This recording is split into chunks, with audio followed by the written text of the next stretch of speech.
طب شوفوا بالله يرضي مين ده؟ طلع على ايه؟ طلع على ايه يا اختي؟ هتعملي ايه لأماني؟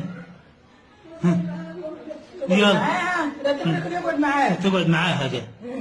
تقعد معاها زي يا ريتك شديده وحلوه، هتقعدي معاها تونسيها، هترجع هتجيبي لها الجره هتدخليه، هتعمل تتصلي بالتليفون، هتعملها اي مصلحه. وهي أماني هنا أساسا عشان تطلع لأماني؟ ده فطس ابن وسخة ده 100 100 دي والله. والله 100 100. أماني مش هنا، رايحة أشوف خالها قالوا دي طالعة لي فوق زي البهلولة. طب انزلي يا أختي يلا انزلي. ازحفي يا حلو أحسن ما نغسل السلم. امسحي لنا السلم يلا. والمشكلة احنا اللي هنغسل الهدوم تاني. يعني شوف هي ركبانة ركبانة. أهو هتوسخ الهدوم وخد الهدوم وغسلوها. طب ارحمينا بقى من أي حاجة. اغسلي لنا يلا السلالم، اغسلي، اكحتي. اكحتي يلا، وهاتي الجلابية عشان نغسلها لك. يعني جرفتينا برضك مفيش فايدة.